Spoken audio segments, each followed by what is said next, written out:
అసలు ఆత్మ అంటే ఏంటి, ఎక్కడ ఉంటుంది? बॉडी में आत्मा कहाँ है? सब लोगों ने बोला हुआ है, दोनों आईब्रोज के सेंटर में है, बहुत डीप में है, ఎలా ఉంటుంది? अर्थ से भी बड़ा है, स्काई को भी टच कर सकता है, इतना बड़ा एनर्जी है। అసలు మరణం తర్వాత ఏం జరుగుతుంది? तो मृत्यु सपने से जागना है, एक्सपांशन है। అంటే ఒక మనిషి చనిపోయిన తర్వాత మళ్ళీ జన్మిస్తారు, అయితే అలా ఎన్ని జన్మలు ఉంటాయి? वो हम डिसाइड करेंगे, हजारों जन्म हो सकते हैं उसके लिए, बहुत जगह पर एट ए टाइम भी हम लोग जन्म ले सकते हैं।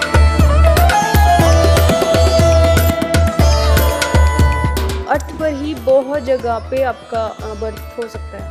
జనరల్గా మనిషికి 7 జన్మలు ఉంటాయి, 7 జన్మల తర్వాత ఇక జన్మే ఉండదు అని అంటారు. मैंने ही मेरे खुद के हजारों जन्म देखे हुए हैं, और मैंने ये भी देखा है कि मैंने और भी कहीं जन्म लिया हुआ है। గత జన్మ పాప పుణ్యాలు ఈ జన్మకు కూడా ఇబ్బందులు కలుగుతాయా? तब तक हम लोग कर्मा ही समझते हैं उसको, जब तक उसका अंडरस्टैंडिंग नहीं है। పూర్వీకులు పెట్టేటువంటి శాపాలు అది ఈ జన్మలో ఉన్న వర్తిస్తాయా మనుషులకు? घर में किसी लेडी को मारा गया है और उसको बहुत टॉर्चर करके मारा गया है, वो श्राप देख के मरती है ना, वो रहता है। कभी कभी वो लेडी खुद जन्म लेके वो कर्ज को ठीक कर सकती है, और उस पूरे फैमिली में इतना टॉर्चर होता है उस एक इंसान के वजह से। आपको और ईगो रहता है हमारे अंदर, हम लोग एक्सेप्ट भी नहीं करते इन चीज़ों को, पर इसको नींद में दिखेगा। పితృకర్మలు చేసిన వాళ్ళ సోల్ అనేది శివైక్యం చెందుతుంది.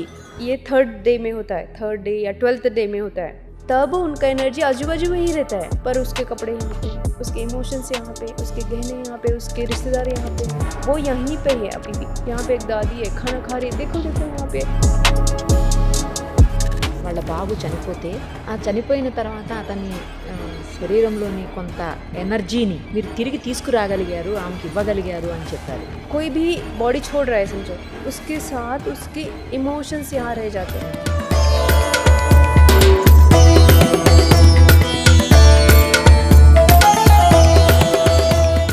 ప్రస్తుతం మనతో పాటు ఉన్నారు పూణే నుంచి వచ్చినటువంటి సునీతమ్మ గారు. ఆవిడ హీలింగ్, మెడిటేషన్, నెగటివ్ ఎనర్జీస్ తీసేయటం ఇలాంటి వాటిల్లో దిట్ట. ఒక్కసారి అమ్మతో మాట్లాడదాం, మనకున్నటువంటి డౌట్స్ అన్నీ క్లారిఫై చేసుకుందాం. అమ్మ నమస్తే, ఎలా ఉన్నారమ్మా? मैं ठीक हूँ जी, बहुत अच्छी हूँ।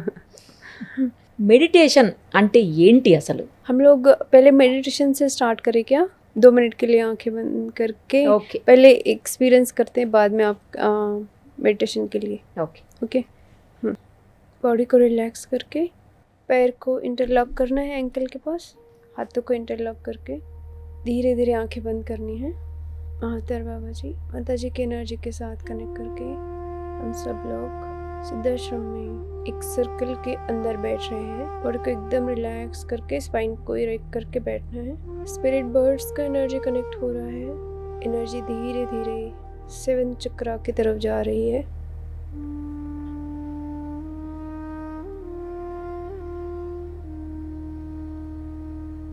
हो सकता है आपको बहुत बड़ा स्नेक दिखाई दे।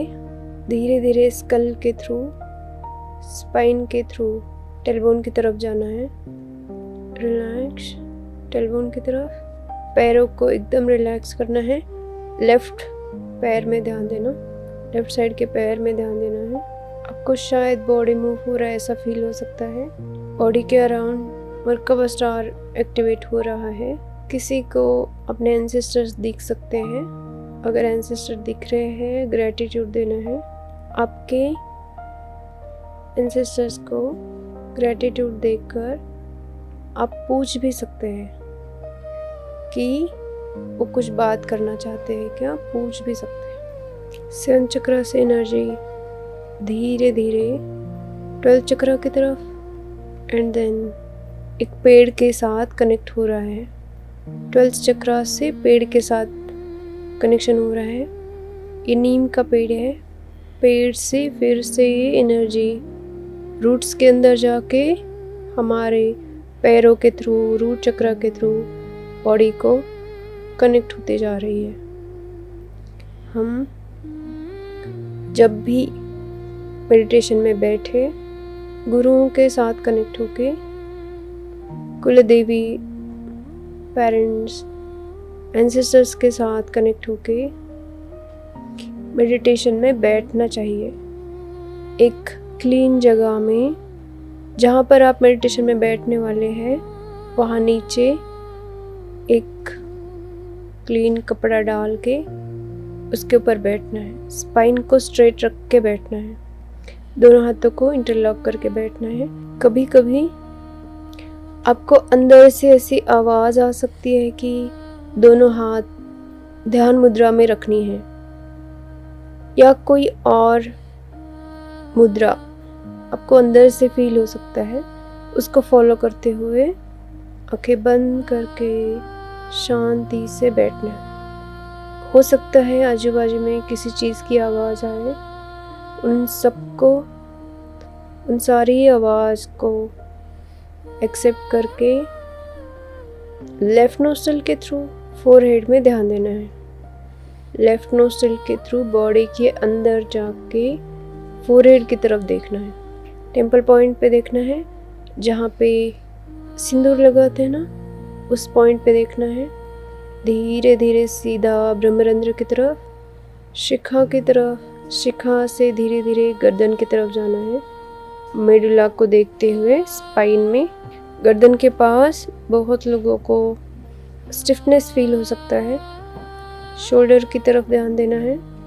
शोल्डर से हाथों की तरफ, हाथों से धीरे धीरे फिंगर्स की तरफ। हमने जैसे दोनों हाथों को इंटरलॉक किया हुआ है। गर्दन से राइट शोल्डर से, राइट हैंड से लेफ्ट हैंड, फिर गर्दन, इस तरह से एक बहुत बड़ा सर्कल एक्टिवेट हुआ है एंड एंटी क्लॉकवाइज मूव हो रहा है। गर्दन में जो स्टिफनेस है, शोल्डर में जो स्टिफनेस है, वो धीरे धीरे रिलीज़ किया जा रहा है। तो आप लोगों को बॉडी में जर्क्स फील हो सकते हैं, थोड़ा हेवीनेस लग सकता है, इचिंग हो सकता है, दर्द हो सकता है, आंखें खोलने का मन हो सकता है दर्द की वजह से, पर आंखें नहीं खोलनी है। आपके गर्दन में, शोल्डर में कुछ पेन है जिसको ठीक किया जा रहा है। 2-3 दिन तक आपको गले में भी तकलीफ़ हो रही है, ऐसा फील हो सकता है। वो बस हीलिंग की वजह से ऐसा हो रहा है। गर्दन में ध्यान दो। बहुत लोगों का ऑपरेशन हुआ है गर्दन में, किसी को गर्दन में लगा हुआ है। वो सारे इश्यूज़ को गर्दन से, ब्रह्मरंध्र की तरफ से, शिखा की तरफ से, वो नाड़ियों को ठीक किया जा रहा है। गर्दन में ही ध्यान देना। ये जो हीलिंग हो रही है अभी, इस हीलिंग को कोई भी कभी भी कर सकता है। इस हीलिंग को कोई भी रिपीट भी कर सकता है, 2-3 बार, 8 बार। आपका जब तक गर्दन का इशू ठीक नहीं हो रहा है, शोल्डर का पेन ठीक नहीं हो रहा है, आप उसको रिपीट कर सकते हैं। जिनको स्किन के इश्यूज है, हाथ पर वगैरह, वो लोग भी इस हीलिंग को कभी भी रिपीट कर सकते हैं। ये एनर्जी लॉक हो रहा है, तो आप जब भी इसको सुनेंगे वो उतना ही इफ़ेक्टिव होगा। और उल्टा हर बार आपको ज़्यादा फीलिंग आएगी, ज़्यादा स्ट्रेंथ, ज़्यादा एनर्जी फील होगा। फर्स्ट टाइम कभी कभी पेन की वजह से, या कभी हम इस तरह से अंदर नहीं गए हैं, तो कभी कभी ऐसा होता है कि समझ नहीं आ रहा है। पर जैसे जैसे आप उसको रिपीट करेंगे और ज़्यादा अच्छे रिजल्ट्स आएंगे। गर्दन में ध्यान देना है। वहाँ छोटे छोटे डायमंड जैसे शाइनिंग स्टार एक्टिवेट हो रहे हैं गर्दन की तरफ। गर्दन झुकाने के बाद स्पाइन में एक हड्डी ऊपर आता है ना, उसका हीलिंग स्टार्ट हो गया है अभी। जैसे कुछ कपड़ा जैसे कोई बांध के रखा हुआ हो, उसको रिमूव किया जा रहा है। अब आपको सांस आएगी, अच्छा लगेगा, थोड़ा हल्का लगेगा। मुंह से एक्सहेल करना है। जैसे ना किसी ने बहुत टाइट कपड़े पहने तो कैसे सांस ये होता है ना, थोड़ा इशू होने लगता है, सांस नहीं ले पाते ऐसे। ये पेन रिमूव कर रहे हैं, वैसे वैसे आपको गहरा सांस आएगा, नींद अच्छा लगेगा।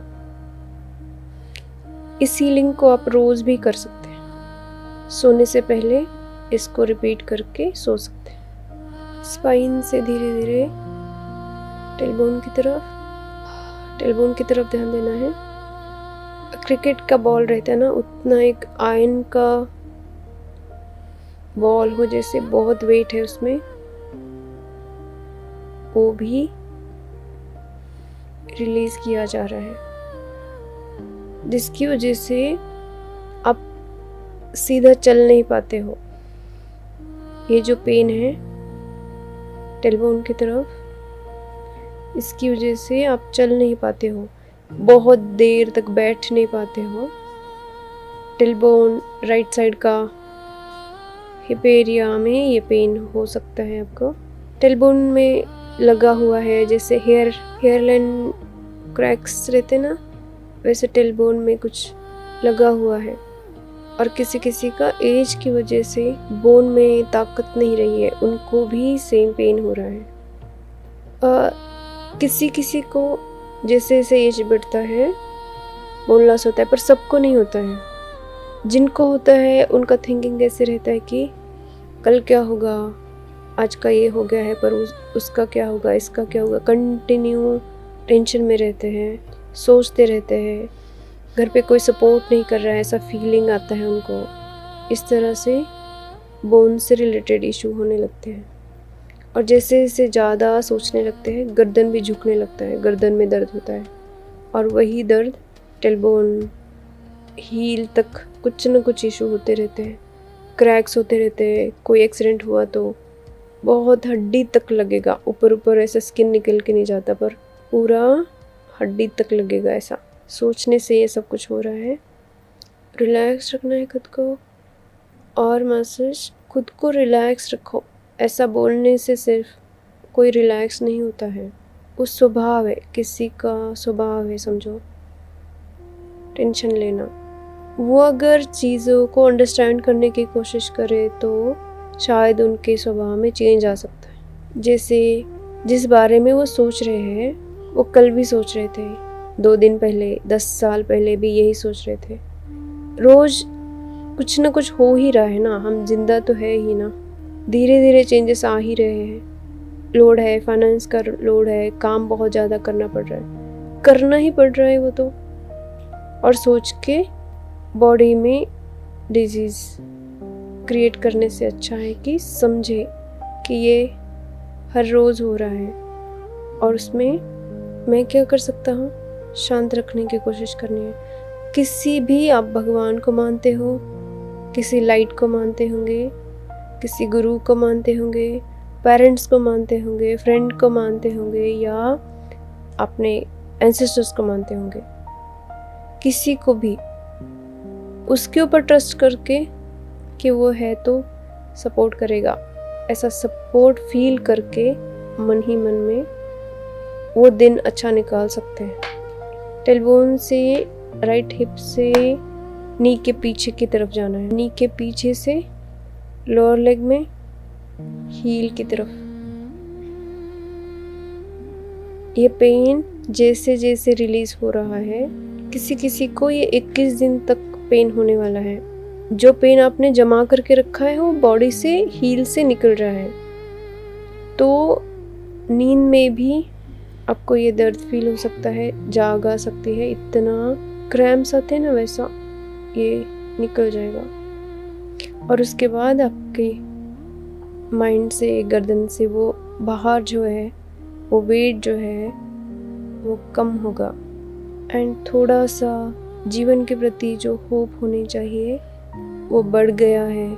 अब थोड़ी खुशी फील कर पा रहे हो, ऐसा चेंजेस आएंगे धीरे धीरे धीरे आपके लाइफ में। चेंजेस आएंगे कि मैं जो टेंशन ले रहा हूँ उसमें कुछ चीज़ों को चेंज करना पड़ेगा। शायद वो एडिक्शन करते होंगे तो शायद सोच सकते हैं कि ये पैसा मैं घर के काम में लगा सकता हूँ, तो अपने आप बर्डन कम हो जाएगा, वैसा। धीरे धीरे उनके थिंकिंग पैटर्न में भी चेंजेस आएंगे। बहुत धीरे धीरे दोनों हाथ नमस्कार मुद्रा में, गर्दन को झुका के एंसेस्टर्स को, गुरुओं को, पेरेंट्स को, कुल देवी को ग्रेटिट्यूड देना है। फोरहेड की तरफ ध्यान दो, दोनों हाथ चेहरे के ऊपर। बहुत धीरे धीरे स्कल को, कान को टच करते हुए, दोनों हाथ क्रॉस करके शोल्डर को टच करते हुए, हाथ से, फिंगर से, चेस्ट से पैरों की तरफ जाना है, एकदम नाखून तक। नाखून को मसाज करना है पैरों के, और हील से धीरे धीरे ऊपर आना है। बैक से, हिप एरिया से, लोअर बैक से, अपर बैक से, गर्दन से, दोनों हाथ चेहरे के ऊपर। सांस को एक्सेल करना, पैरों की तरफ ध्यान दो। 5, नेवल की तरफ ध्यान देना। 4, हार्ट पे 3, गले की तरफ 2, चेहरा 1, पूरा स्पाइन में ध्यान देते हुए पूरे बॉडी को देखना है, हाथों को देखना है। टेम्पल पॉइंट पे देखो, जहाँ पे सिंदूर लगाते वहाँ 0। बहुत धीरे धीरे आंखें खोलनी है। हो सकता है कि किसी को आंखें खोलने में 1-2 मिनट ज़्यादा लगे, आप लोग वैसे ही बैठना, 1-2 मिनट बैठ सकते हैं। ये प्रोसेस 11 दिन से 21 दिन तक चलने वाला है। तो बहुत पानी पी रहे हैं तो बहुत शांति से पानी पीना है कि मैं बहुत डिवाइन चाइल्ड हूँ। खुद को ब्लेसिंग्स देनी है, खुद को ही ब्लेसिंग्स देनी है कि मैं, आप जिसको भी भरोसा करते होंगे, शिव को भरोसा करते हैं, जीसस को करते हैं, माँ को करते हैं, किसी अल्लाह को करते हैं, कुछ किसको भी आप भरोसा करते हैं ना, उनका नाम लेके जुबान को खिचड़ी मुद्रा में रखना है और शांत रहना है। किसी लाइट को मानते होंगे या पेरेंट्स को, उनको ग्रेटिट्यूड देते हुए एक एक दिन खुशी से रहने की कोशिश करनी है। और आप मेडिटेशन स्टार्ट करते हो ना, आपके जीवन में 100% चेंज आता है। बाहर का कोई भी सिचुएशन चेंज हो कि ना हो, अंदर कुछ तो चेंज हो जाता है, और वो चेंज बहुत इम्पोर्टेंट होता है। आपको जब भी टाइम मिले मेडिटेशन करना है, ध्यान करना है, जब भी जहाँ पर भी टाइम मिले। Thank you masters, thank you so much, thank you. మొత్తానికి మెడిటేషన్ ఎలా చేయాలో డైరెక్ట్గా చేసి చూపించారమ్మా. Thank you so much. Thank you. ఇప్పుడు చెప్పండి, అసలు ఆత్మ అంటే ఏంటి, ఎక్కడ ఉంటుంది, ఎలా ఉంటుంది, అసలు మరణం తర్వాత ఏం జరుగుతుంది? बहुत सारे क्वेश्चन एक साथ हो गए हो पर ठीक है, कोशिश करती हूँ कि आत्मा क्या है। आत्मा एनर्जी है, बोल सकते हैं। आत्मा क्या है? एक बहुत छोटा सा डॉट है, शिव का, लाइट का। हम जिसको भी लाइट समझते हैं या शिव या शक्ति समझते हैं, उसका एक पार्ट है, बहुत छोटा सा, जैसे धूल का कण होता है, उतना छोटा सा एक अंश है, उसको हम आत्मा बोलते हैं। पर वो सिर्फ अंश, एक छोटा सा अंश नहीं है, उसके साथ बहुत सारी एनर्जीज, उसके साथ लाइट रहता है। वो बॉडी में हम लोग उसको फील करते हैं, हम लोग उसको ताकत बोल सकते हैं, हम लोग एनर्जी बोल सकते हैं, ऊर्जा बोल सकते हैं उसको। बॉडी में आत्मा कहाँ है? सब लोगों ने बोला हुआ है कि बॉडी में आत्मा कहाँ है, कि दोनों आईब्रोज के सेंटर में है, पर ये मैंने कहीं पढ़ा नहीं है, कुछ नहीं, मैंने जो फील किया है वो बोल रही हूँ मैं। बॉडी में आत्मा बहुत डीप में है, बहुत डीप में है, दोनों आईब्रोज के सेंटर में डीप में है, पर बॉडी में आत्मा हर जगह पे है। स्किन कहाँ है? स्किन जैसे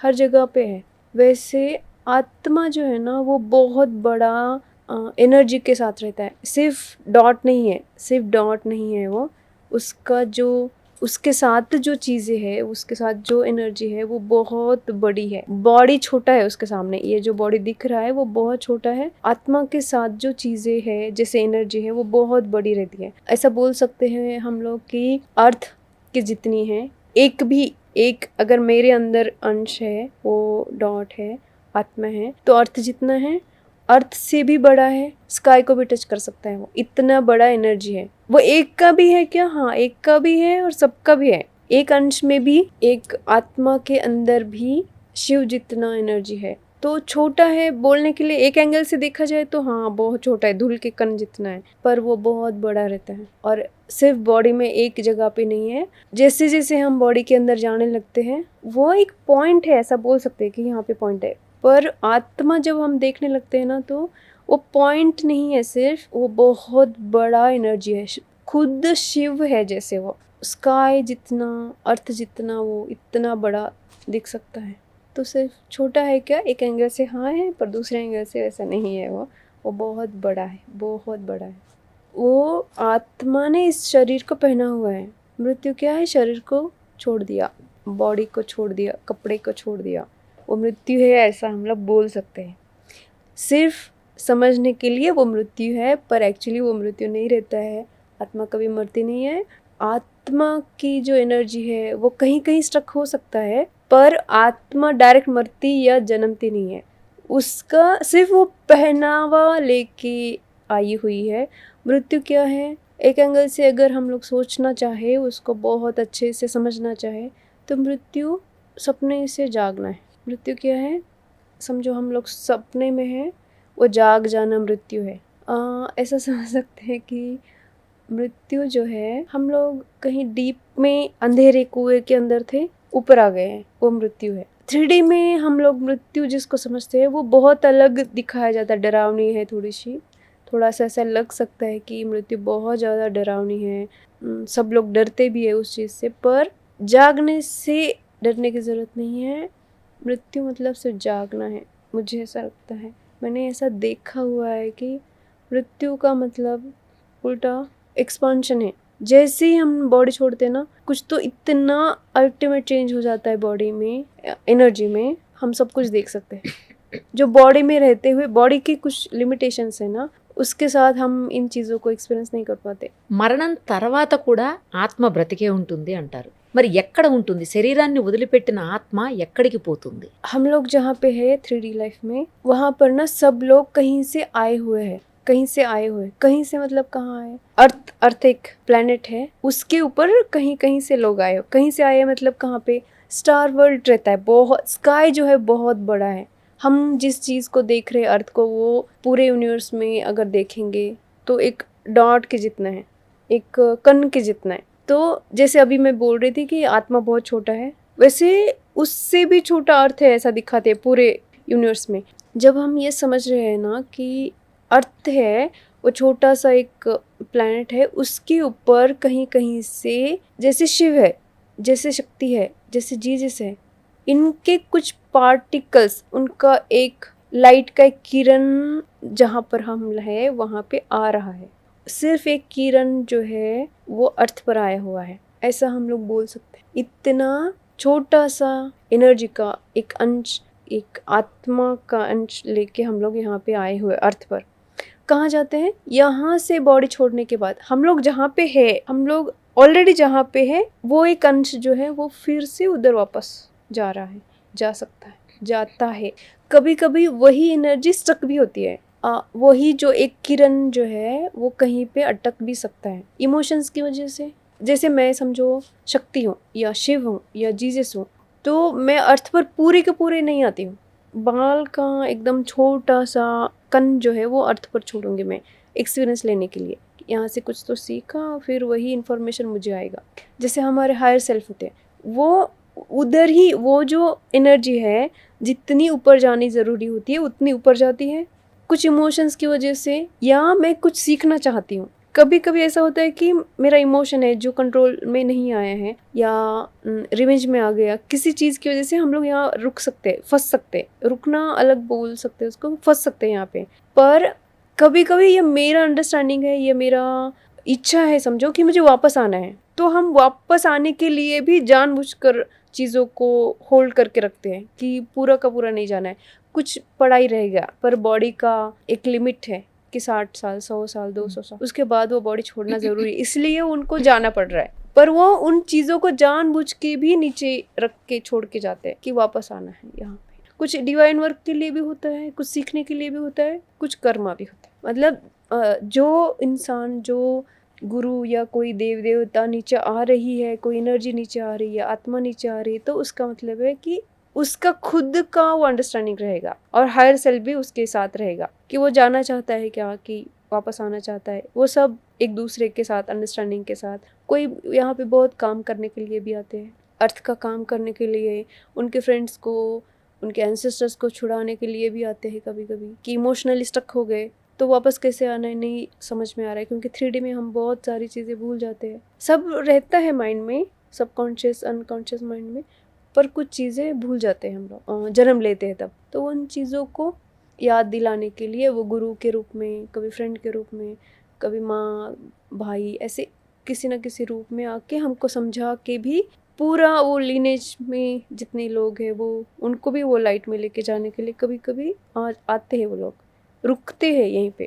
అంటే ఒక మనిషి చనిపోయిన తర్వాత మళ్ళీ జన్మిస్తారు. అయితే అలా ఎన్ని జన్మలు ఉంటాయి? कितने जन्म होते हैं वो हम डिसाइड करते हैं, हम डिसाइड करते हैं। अगर मेरा एक लर्निंग था, वो लर्निंग कंप्लीट हो रहा है, लर्निंग के बाद भी हम लोग यहाँ कुछ काम करने के लिए वापस आ सकते हैं। कितने जन्म होते हैं वो हम डिसाइड करेंगे, हज़ारों जन्म हो सकते हैं उसके लिए।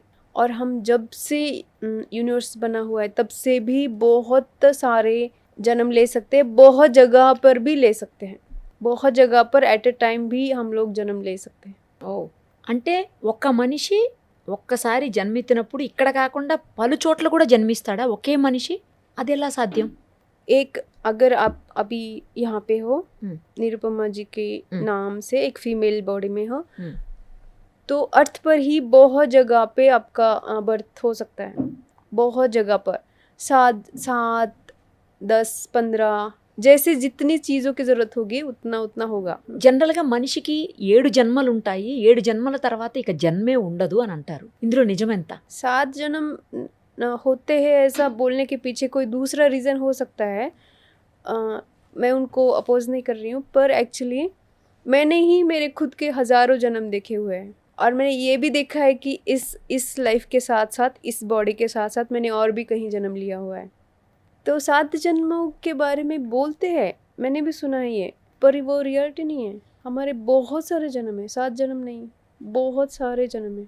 और कभी कभी हम ह्यूमन लाइफ में जन्म लेके इनलाइटन होके मुक्ति के मार्ग पे रहने के बाद भी फिर से एनिमल बन के वापस आते हैं कभी कभी। मतलब ये सब कुछ ना हम लोग 7 जन्मों के बारे में बोल रहे हैं, उसका कुछ मीनिंग रहेगा, वो कुछ अलग एंगल से बोल रहे होंगे, पर 7 जन्म नहीं होते, बहुत जन्म होते हैं, बहुत 100 जन्म 150 जन्म तो एक दिन में मैंने देखा था कि इतने जन्म है मेरे, कितने लोगों के साथ। ఒక్కసారి ఒక మనిషిని మీరు చూసినప్పుడు ఆ మనిషి ఎన్ని జన్మలు ఎత్తున్నారు ఇంతకు ముందు, ఇంకా జన్మలు ఉన్నాయా, ఇప్పుడు ఎన్ని జన్మల్లో ఉన్నారు, అంటే ఎన్ని ప్రాణాలు ఉన్నాయి ఇప్పుడు ఆ మనిషివి, ఇవన్నీ మీకు తెలిసిపోతుందా అమ్మా?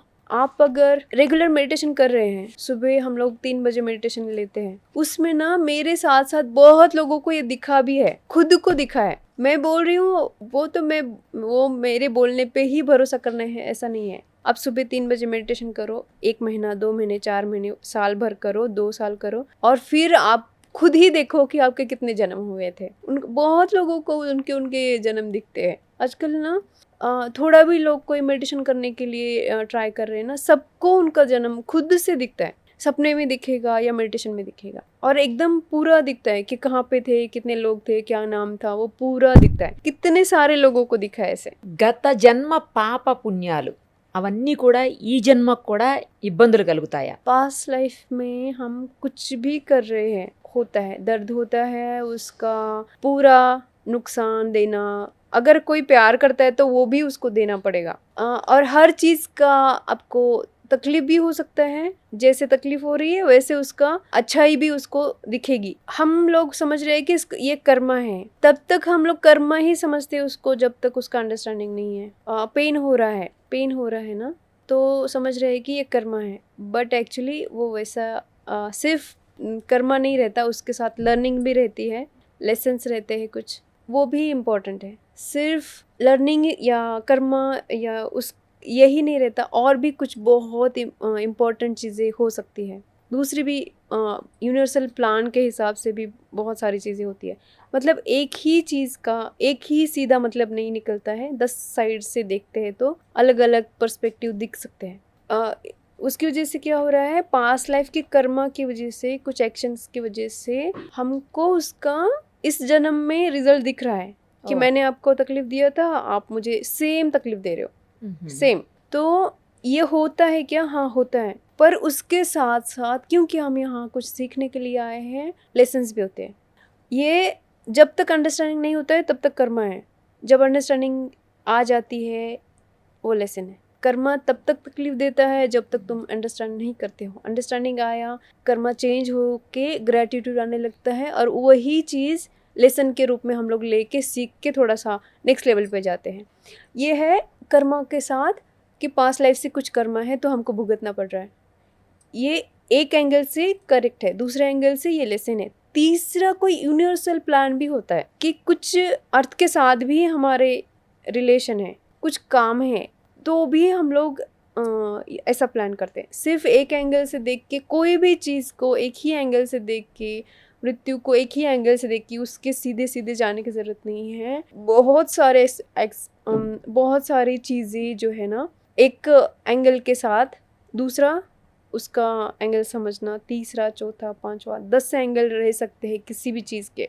वैसे उसको पूरा समझने के बाद ही हमको समझ में आता है कि कर्मा क्या है। वो कर्मा नहीं था, अरे वो तो लेसन था, अरे ये तो मैंने ही किया हुआ था, अरे ये करने के पीछे यूनिवर्सल कोई प्लान था। वो सब कब समझ में आता है? जब हम सब कुछ देखते हैं उसको, जब हम अंडरस्टैंड करते हैं, जब हम मेडिटेशन में जाते हैं। किसी के बोलने से तो भरोसा होता नहीं है और करना भी नहीं है। कोई कुछ भी बोल रहा है, भरोसा करने की जरूरत नहीं। आप खुद मेडिटेशन में बैठो, पूरा मालूम हो, पूरा मालूम करो, खुद मालूम करो मैं जो बोल रही हूँ ये मेरा अंडरस्टैंडिंग है, आपका अंडरस्टैंडिंग कुछ अलग हो सकता है। ओके। हाँ, मैंने बोला कि कर्मा की वजह से ऐसा ऐसा हो रहा है, आपको ये हो रहा है, वो हो रहा है, हाँ हो रहा है, पर आप मानो मत, खुद देखो सच में मुझे हो रहा है कि नहीं, क्या कर्मा था, क्या किया था मैंने। वो देखने से आपको समझ में आता है कि क्या था कर्मा। कर्मा समझने के बाद फिर समझ में आता है कि इसके पीछे तो बहुत बड़ा रीज़न था, लेसन है कुछ, तो मुझे सीखना था कि किसी को मारना नहीं है, मुझे सीखना चाहिए था। वो सीखने के लिए मैं यहाँ पे फिर से आई हूँ। वो कैसे समझ में आता है? वो नेक्स्ट लेवल पे समझ, वो हम खुद को समझने के लिए अंदर आते हैं, अंदर जाते हैं, तभी ये चीज़ें आगे बढ़ सकती है। मुझे ऐसा लगता है कि किसी के भी बोलने पे भरोसा रखने से अच्छा है खुद अंदर जाके देखो कि क्या है, क्यों पेन हो रहा है। कोई पेन होता है ना, डिजीज़ आ रही है ना, कुछ भी देखो पहले कि वो डिजीज़ आया क्यों आया हुआ है डिजीज़, वो देखना है। वो उसको देखते देखते आपको ये समझ में आता है कि क्या कर्मा था। समझ में आना, दिखना, अंडरस्टैंडिंग के साथ दिखना, सपने में दिखना, सब कुछ जायज़ है, सब कुछ हो सकता है। अगर आप थोड़ा सा खुद को टाइम देना चाहोगे तो ये दिखेगा आपको कि हर डिजीज़ के पीछे कुछ कर्मा है, कुछ लेसन्स है, कुछ और भी चीज़ें हैं जिसको सीखना है, जिसको रिलीज़ करना है। वो कभी कभी आपका होता है, कभी कभी एंसेस्ट्रल इशू होते हैं। वो सब कुछ रिलीज़ करने की आपके अंदर हिम्मत आ जाती है, दिखता भी है कैसे करना है उसको। ఈ జన్మలో అబ్బాయి అయితే నెక్స్ట్ జన్మలో కూడా అబ్బాయిగానే పుడతారా, లేకపోతే అమ్మాయిగా పుట్టొచ్చా, లేకపోతే యానిమల్గా పుట్టొచ్చా, బర్డ్గా పుట్టొచ్చా, ఏదైనా కావచ్చా? सोल का कोई भी जेंडर नहीं होता, सोल का कोई जेंडर नहीं है। और कभी कभी ऐसा भी होता है कि कोई इनलाइटेंड मास्टर है ना, तो वो किसी एनिमल के रूप में भी आपके घर पे आ सकते हैं। और कभी भी हम फीमेल है तो फीमेल ही, एज अ फीमेल ही हर जन्म में नहीं आते। तो सीखा क्या फिर हमने? सीखने के लिए यहाँ आ रहे हैं ना, यहाँ पर कुछ तो एक्सपीरियंस लेने के लिए आ रहे हैं। अगर मैं हर बार लेडी के ही रूप में आऊँगी तो मेल क्या करते हैं, क्या सोचते हैं, वो समझ में नहीं आएगा। Okay. तो हर बार हम किसी भी रूप में आ सकते हैं। कभी कभी तो ये भी होता है कि किसी आश्रम है, बहुत बड़ा आश्रम है, वहाँ पे कोई गुरु बैठे हुए हैं, वहाँ जन्म लेने वाले हैं, तो पेड़ में भी एनर्जी रहता है। पेड़ भी ऐसा हो सकता है कि पूरा गुरु के एनर्जी के साथ, या हम वहाँ पे उनको देखने के लिए पेड़ के अंदर बैठे हुए। तो कोई भी सोल के साथ कोई रिस्ट्रिक्शन नहीं होता। जहाँ हम लोग यहाँ 3D में आके ये समझ रहे हैं ना कि फीमेल है मंदिर में मत जाओ, मेल है मंदिर में नहीं जा सकते, या दूसरा कोई रिस्ट्रिक्शंस है हर चीज़ को, फीमेल इसमें नहीं जा सकती, मेल इसमें नहीं जा सकते, ये रिस्ट्रिक्शन सिर्फ यहाँ पे है, बाकी कहीं पे भी रिस्ट्रिक्शन नहीं है। सोल का कोई जेंडर थोड़ी होता है कि ये मेल है कि फीमेल है। రైట్. పూర్వీకులు చేసినటువంటి కర్మలు లేదా పూర్వీకులు పెట్టేటువంటి శాపాలు అది ఈ జన్మలో ఉన్న వర్తిస్తాయా మనుషులకు? समझो आपके घर में किसी लेडी को मारा गया है और उसको बहुत टॉर्चर करके मारा गया है, वो श्राप देख के मरती है ना, वो रहते हैं, वो एक जन्म एक जनरेशन में नेक्स्ट 7 8 10 21 वो जनरेशन बाय जनरेशन बढ़ते जाता है और उसका असर होता है, हमेशा उसका असर होता है। कोई तड़प रहा है पानी पीने के लिए, वो चाहे एनिमल है, घर में गाय है समझो और उसको पानी पीना है, कोई डॉग है उसको पानी पीना है, आप नहीं दे रहे हो या मारा हुआ है, उसके बच्चे को मारा हुआ है दूध के लिए वगैरह, ऐसा होता है ना कि मार रहे हैं उसको, या किसी दादी को मारा हुआ है, किसी फीमेल को मारा हुआ है कैरेक्टर पे कुछ डाउट लेके, इन सारी चीज़ों का असर आपके ऊपर एंसेस्ट्रल कर्स के हिसाब से वो रहता है, वो धब्बा जैसे रहता है पूरे जैसे किसी कपड़े पे काला दाग रहता है ना, वो निकलता नहीं है, वो रहता ही है, उसमें रहता है। कभी कभी वो लेडी खुद जन्म लेके वो कर्स को ठीक कर सकती है, वो आते हैं वापस, और उस पूरे फैमिली में इतना टॉर्चर होता है उस एक इंसान की वजह से। हम बोलते हैं ना सब कुछ अच्छा है उसका, पर वो लेडी जन्म लिया, वो बच्चे ने जन्म लिया, तब से हमारा बहुत ज़्यादा चेंज हुआ है, वो सब बहुत सारी चीज़ों में चेंजेस आए हैं, ऐसा बोलते हैं ना। इसीलिए बोलते हैं कि वो वापस आती है वो कर्मा को रिलीज़ करने के लिए, वो कर्मा को रिलीज़ करने के लिए, वो पेन को, वो कर्स को रिलीज़ करने के लिए वो खुद आते हैं। कभी कभी वो तकलीफ देख के ठीक करती है, कभी कभी अंडरस्टैंडिंग, वो दोनों चीज़ों के साथ करते हैं। कभी कभी सिर्फ एक जन्म में नहीं होता है, 2 3 4 5 जन्म भी लेके वो चीज़ों को ठीक करते हैं। जितना टॉर्चर किया है वो उतना टॉर्चर सबको करेगी, वो तो 100% होगा, 100% होगा। మరి దాని నుంచి ఎలా బయటపడొచ్చు? हाँ, मेडिटेशन के थ्रू आप लोग बाहर निकल सकते हैं। Only meditation? Only meditation. मुझे देखो सिर्फ मेडिटेशन के थ्रू उसको समझने के लिए मेडिटेशन करना है कि क्या हो रहा है, ये कर्स है क्या सच में, मैंने बोला या पत्रिका में लिखा हुआ है, समझो आपके मानना है क्या? हाँ, मान के आप शॉर्टकट निकाल सकते हो कि हाँ उन्होंने बोला है तो ये कर दिया और हो गया। नहीं होता ऐसे। आपको खुद मेडिटेशन में बैठ के अंदर जाके देखना है कि क्या हुआ था, ये सच में हुआ था अभी या झूठ है। आप खुद मेडिटेशन में जाके देखो। तब कभी कभी क्या होता है ना, मेडिटेशन में इतना डीप में नहीं जा सकते, 3rd 4th जनरेशन में नहीं जा सकते समझो, तो क्या करना है, चांटिंग करनी पड़ेगी आपको, तो वो ताकत आएगा। फिर कभी कभी हवन करना पड़ेगा, डेली हवन करना पड़ेगा शायद घर में, उससे भी आपको डीप में जाने के लिए ताकत चाहिए, ताकत चाहिए होती है उसके लिए, वो ताकत बढ़ती है चांटिंग से, मेडिटेशन से, गाय के साथ रहने से ताकत बढ़ती है, हवन करने से ताकत बढ़ती है। उन सारी चीज़ों से आप बॉडी में खुद में चेंजेस लेके आओ, पास्ट लाइफ में जाके देखो कि क्या हो रहा है, इस लाइफ में उसका 100% रिजल्ट दिखता है। आपने एक बार डिजीज़ को देखा, डिजीज़ पता चला कि मुझे क्या हो रहा है, हार्ट में पेन हो रहा है, हार्ट में पेन क्यों हो रहा है, ब्लॉकेज है, हार्ट का इशू है, कि उसको निकालना पड़ेगा, कि रखना पड़ेगा, कि काटना पड़ेगा, ये कैसे समझ में आता है? आपको जाके देखना पड़ेगा ना।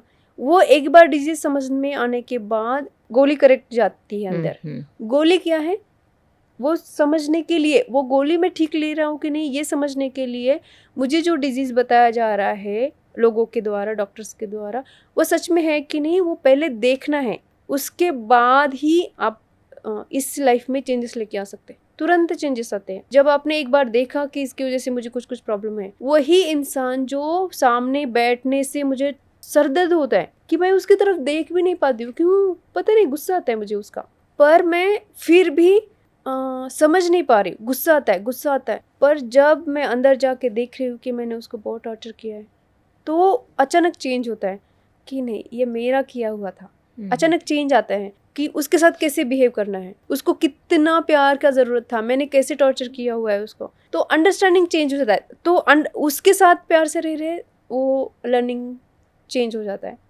इस लाइफ में చేంజెస్ आने लगते हैं। కొంతమంది చెప్తూ ఉంటారు వాళ్ళ జన్మలకి సరైనటువంటి కోరిక తీరకపోయినా, లేకపోతే వాళ్ళ లైఫ్లో అనుకున్నది జరగకపోయినా, వాళ్ళు అలా చనిపోతే ఆ ప్రతిఫలాలు తర్వాత జన్మల వాళ్ళు అనుభవిస్తారు అని, అది నిజమా? मैं इस जन्म में ऐसा किसी के साथ बहुत प्यार है, उसके साथ मैं नहीं रह पाई, हम्म, वो थॉट माइंड में रह के मैं नेक्स्ट जन्म लेती हूँ। वो कुछ भी हो सकता है, वो घर के साथ प्यार हो सकता है, वो किसी लैंड के साथ प्यार हो सकता है, एनिमल्स के साथ हो सकता है, बच्चों के साथ, सिबलिंग के साथ, माँ बाप के साथ। उसी के साथ रहने से मुझे रहना था समझो, तो नेक्स्ट जन्म उसके साथ होगा। डिज़ायर्स कंप्लीट ना होना, डिज़ायर्स को हमने कंप्लीशन की तरफ ना फील करना ही न्यू बर्थ का रीज़न है। ఇంకొకటి కూడా చెప్తారు. ఇప్పుడు పితృదర్పణాలని, పితృకర్మలని చేస్తూ ఉంటారు. అమావాస్య సందర్భాల్లో కూడా చనిపోయిన పూర్వీకుల కోసం చేస్తూ ఉంటారు. అలాంటివి చేస్తే పితృకర్మలు లేకపోతే గత జన్మలో వాళ్ళ పెద్దవాళ్ళు చేసిన ఏమన్నా పాపాలు ఉంటే పోతాయి అని చెప్తారు. అది నిజమా? पितृ तर्पण करना है और पितरों से रिलेटेड बहुत सारे चीज़ें करनी रहती है। पितरों का जो कर्मकांड है वो करना रहता है, पर सिर्फ इसलिए नहीं कि करना है। सब लोग कैसे करते हैं ना कि पितृपक्ष आता है तो हाँ करना है बोल के कर दिया। उसको क्या चाहिए था, समझो ऐसा हुआ है कि कोई दादाजी थे, उन्होंने बोल के रखा है कि मेरा उनका प्रॉपर्टी है कुछ 8-10 एकड़ ज़मीन है, उसमें से बोला हुआ है कि 5 एकड़ इसको देना है, 2 एकड़ इसके लिए रखा हुआ है, 1 एकड़ किसी और के लिए रखा था, 2 एकड़ किसी को डोनेट करने के लिए बोला है। पर वो किसी घर में ऐसे होता है ना कोई कि उनके मरने के बाद वो नहीं करते, वैसे वो वैसे के वैसे रह जाता है। और हर मंथ हर ईयर पितृपक्ष में तर्पण करते जा रहे हैं कि मेरे पापा को शांति मिले, मेरे पापा को शांति मिले। वैसे शांति नहीं मिलती है, वो कर्मकांड कुछ फायदे का नहीं है। उन्होंने बोला हुआ है, उनकी कोई इच्छा थी, वो कंप्लीट करके आप कर्मकांड कर रहे हो तो उसका कुछ मीनिंग है। ఓకే. पर ये कैसे ना हम लोग समझते नहीं है। कभी कभी ना ये थर्ड जनरेशन को पता भी नहीं रहता है कि मेरे पापा ने ऐसा किया हुआ है कि दादाजी का पूरा ज़मीन खुद के पास रखा था, जबकि वो छोटे अंकल के लिए दिया था, किसी गौशाला के लिए दिया था, पर मेरे पापा ने दिया नहीं है। इसकी वजह से ना इनके बहुत प्रॉब्लम रहते हैं, बच्चों के साथ बहुत बच्चों के साथ प्रॉब्लम रहते हैं। इनको डिजीज़ होने लगती है, कुछ ना कुछ बच्चों को भी होती है, पेरेंट्स को भी होती है, नेक्स्ट जनरेशन में भी कुछ ना कुछ उसके इफेक्ट दिखते हैं। तो सिर्फ कर्मकांड करने से कुछ नहीं होता, आपको अंडरस्टैंड करना है कि क्या हुआ था सच में। और कोई भी इंसान मरते हुए कुछ बोल के जा रहा है ना कि इतना प्रॉपर्टी इसको देना है, ये साड़ी इसको देना है, ये गहना इसको देना है, उसको वैसे के वैसे देकर कंप्लीट करना है, वरना वो इंसान आपके आजू बाजू में ही घूमते रहते हैं। वो एनर्जी, वो थिंकिंग आजू बाजू में ही दिखते रहता है, और आपको उसका रिजल्ट भी दिखता है। आपको फील भी होता है कि वो यहाँ पे है और मैंने गलत किया हुआ है, फील होता है। आप बोलेंगे नहीं, डर है अंदर आपको, और ईगो रहता है हमारे अंदर, हम लोग एक्सेप्ट भी नहीं करते इन चीज़ों को। पर इसको नींद में दिखेगा कि ये गहना उसका था, मैंने रखा हुआ है। थोड़े दिन के बाद आप वो भूल भी जाते हो, पर ये फिर चीज़ ध्यान दिलाई जाती है किसी न किसी के द्वारा। ये बहुत ये है डेंजर चीज़ हो सकती है। पेरेंट्स को या किसी को भी, या दादाजी ने बोला हुआ है, या किसी ने भी ये चीज़ों को बोल के रखा हुआ है जाने से पहले, उसको वैसे के वैसे करके फिर कर्मकांड में कुछ चेंज करते हो तो कुछ तो आपको शांति फील हो सकती है। ऊपर से तो कुछ भी करके उसका कोई फायदा नहीं होगा। చెప్తారు కదా, చనిపోయినప్పుడు పిండం పెట్టినప్పుడు కాకి ముట్టుకున్నా, లేదు కర్మకాండలు సక్రమంగా నిర్వహించిన, పితృకర్మలు చేసిన వాళ్ళ సోల్ అనేది శివైక్యం చెందుతుంది, వాళ్ళు స్వర్గలోక ప్రాప్తి కలుగుతుంది అని చెప్తారు. ఇది నిజం కాదా అయితే? ये 3rd डे में होता है, 3rd डे या 12th डे में होता है कव्वे का जो बोल रहे हो, तब उनका एनर्जी आजू बाजू में ही रहता है। उसका कुछ पार्ट, वो इंसान, वो जो सोल है, वो उस चीज़ को खा के या आपके कुछ बोलने से वो उस जगह से जा रहा है। वो तो उसका टाइमिंग है, उसको 12वें दिन वहाँ से जाना है, वो टाइमिंग है। वो वहाँ से वो उसका जो भी हिस्सा रहेगा वो लेने के बाद वो जा रहा है। इसका मतलब ये नहीं कि आपने कुछ भी किया है तो वो कम्प्लीटली यहाँ से चला गया, नहीं। उसके सारे इमोशन यहाँ पे अभी, जैसे मैंने बोला कि एक सोल छोटा है, कण जितना है, पर एनर्जी बहुत बड़ा रहता है। वो सोल जो है वो जा रहा है वापस, पर उसके कपड़े यहाँ पे है, उसके इमोशंस यहाँ पे, उसके गहने यहाँ पे, उसके रिश्तेदार यहाँ पे है, वो यहीं पे है अभी भी। उसको हर एक के द्वारा एक छुड़ाना रहता है। जैसे कपड़े रह गए, समझो आपने उनके कपड़ों को वहीं पे रखा हुआ है और वो नहीं चाहते थे, मेरा समझो 100 साड़ियाँ है, मैं नहीं चाहती हूँ कि मेरी 100 साड़ियाँ कोई एक ही लेके जाए, इसके लिए इसके लिए इसके लिए रखा हुआ है। वो वहीं पे जान अटकी रहती है, साड़ियों में जान अटके रहना, कपड़ों में जान अटके रहना, बहुत गाड़ी में बहुत ये है, बंगला है मेरा, मैं इतना बंगले को कैसे कभी देखा ही नहीं है ठीक से, मैं यहाँ जीना चाहता हूँ, वो उसका एनर्जी वहीं पे रहती। इसलिए बच्चे ना कभी कभी बोलते कि यहाँ पे एक दादाजी दिख रहे। बच्चे देखो आजकल बहुत बच्चों का थर्ड आई ओपन है, वो बोलते भी है कि यहाँ पे ना मुझे कुछ दिख रहा है, यहाँ पे एक दादी है खाना खा रही है, देखो देखो यहाँ पे। पर हमको लगता है वो पागल हो रहा है शायद। అది నిజమా? అలా కనిపిస్తారా? हाँ, वो बच्चा ना कंप्लीट बोल सकता है वो किस तरह की दादी दिख रही है, कौन दिख रहा है, पेड़ के पीछे कौन है। हम लोगों को क्या लगता है ये पागल हो गया है, खुद को अकेले सोना नहीं चाहता या स्कूल नहीं जाना चाहता, इसकी वजह से ये नाटक कर रहा है। पर नहीं, बच्चों को दिखता है। ఎందుకని పిల్లలకి మాత్రమే కనిపిస్తారు? बच्चे कैसे ना अभी सोसाइटी के रूल की वजह से खुद को बांध के या खुद को मारा हुआ है नहीं ना। हम लोग कैसे जैसे जैसे बड़े होते हैं खुद को मारते मारते मारते वो जो डिवाइन पावर है उसको वो लॉक करते हैं। Okay. हार्ट चक्र ओपन बंद होता है। बच्चों का कैसे ना हर चीज ओपन है, उनको सेंस बहुत ज्यादा रहता है, इसलिए बच्चे भगवान का रूप है। क्यों है? क्योंकि उन्होंने खुद को मारा नहीं है, हार्ट को बंद नहीं किया। हम कैसे ना बड़े होते जाते तो मार खाते हैं, रूल समझाया जाता है कि तू लड़की है तो ऐसा नहीं कर सकती, तू लड़का है तो ऐसा नहीं कर सकता, ये करना है वो करना है वो करना है। वो रूल को सुनते सुनते सुनते ना हम मरते रहते हैं, अंदर अंदर अंदर मर रहे हैं। मतलब क्या, चक्रास है, एनर्जी से उसको ब्लॉक करके रखते। या फियर आ जाता है कि मुझे, मैं ना किसी को कुछ तो बोला था ना कि यहाँ पे ऐसा ऐसा है, तो मुझे पापा ने बहुत थप्पड़ मारा था जोर से। वो बाद में नहीं बोलेगा, वो फियर है अंदर। वो दिख भी रहा है तो कुछ नहीं बोलता है, दिख भी रहा है तो बोलता नहीं है। कभी कभी ये बचपन से ही स्टार्ट होता है पर वो बोलता नहीं है। बड़े होते हैं ना, तो जैसे जैसे बड़े होते हैं ना, तो बाद में जब हम लोग अभी मेडिटेशन में कर, हाँ ये तो मुझे बचपन में होता था, सब लोग बोलते हैं ये मुझे बचपन में होता था, मुझे औरा दिखता था, मुझे एक दादी दिखती थी, बात करती थी, सब बोलते। నాకు తెలిసిన ఒక ఆవిడ చెప్పారు. ఆవిడ వాళ్ళ బాబు చనిపోతే ఆ చనిపోయిన తర్వాత అతని శరీరంలోని కొంత భాగం ఎనర్జీని మీరు తిరిగి తీసుకురాగలిగారు, ఆమెకి ఇవ్వగలిగారు అని చెప్పారు. అది రియల్గా జరుగుతుందా? అలా చేయగలుగుతారా? हमारे जैसे जैसे एंसेस्टर्स मरते जा रहे, या घर में कोई भी ऐसा बहुत प्यार में थे, तो वो कोई भी बॉडी छोड़ रहा है, समझो वो क्या होता है ना, कोई भी बॉडी छोड़ रहा है तो उसके साथ उसके इमोशंस यहाँ रह जाते हैं। उसके कुछ चीज़ें जो अनकम्प्लीट हुआ है, वो जाने वाला सोल शायद कम्प्लीटली जा रहा है, कम्प्लीटली उसको फीलिंग है कि मैं जो जा रहा हूँ मेरा अभी कंप्लीट हो गया है काम, मुझे जाना है। पर हम जो पीछे रहते हैं वो उनको नहीं जाने देते। बच्चे के साथ कुछ हुआ है, पेरेंट्स के साथ कुछ हुआ है, माँ को बहुत प्यार करते थे, तो हम लोग उनको जाने नहीं देते। हम लोग जो जिंदा है, जो मर गया है वो तो जा रहा है, उसको जाने देना होता है, हम लोग उसको जाने नहीं देते। रोते रहते, उसके कपड़े को पकड़ के रोते रहते हैं, उसके याद में रोते रहते हैं, खाना नहीं खाया, कुछ इसकी वजह से जो एनर्जी कंप्लीटली जानी चाहिए थी, जैसे 12वें दिन, तीसरे दिन कुछ चेंज हो रहा है मरने के बाद, कुछ एनर्जी है, कुछ पार्ट है जो यहाँ से जा रहा है, 12वें दिन कुछ जा रहा है, 41 डेज के बाद भी कुछ एनर्जी रहती है जो जाती है, 11th मंथ में भी कुछ एनर्जी रहती है जिसको पूरा टाइम लगता है उसको जाने के लिए।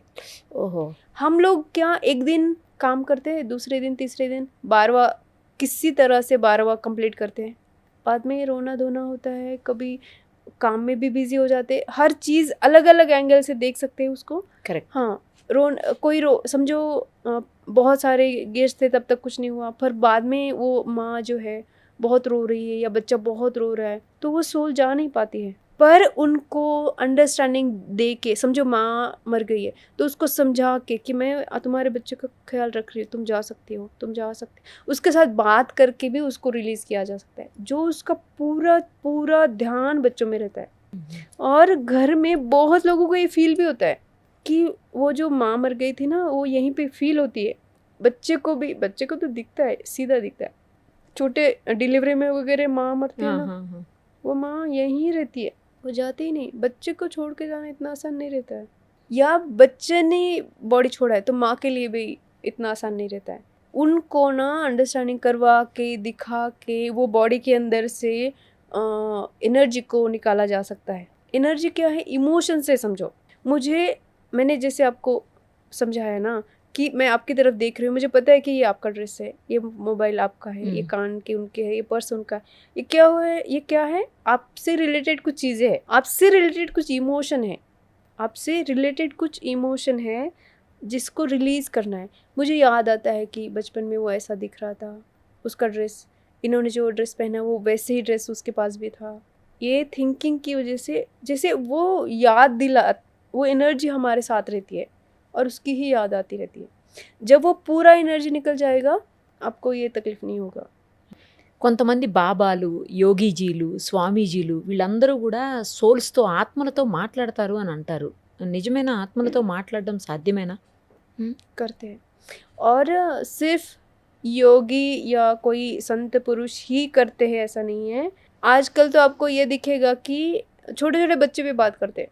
बहुत मैंने देखा हुआ है, बहुत सारे बच्चे भी सोल के साथ बात कर सकते हैं। जैसे उनको पता नहीं है, वो अभी जस्ट जन्मी है, उसको फोटो भी नहीं पता है कि दादी कैसे दिखती थी या पापा उसके दादाजी के पापा कैसे दिखते, उसने फोटो भी नहीं देखा हुआ है, पर वो बोल रही कि यहाँ पे ना ऐसे ऐसे ऐसे एक ड्रेस पहना हुआ है, उसने ये कैप पहनी हुई है, सब कुछ डिस्क्राइब करते।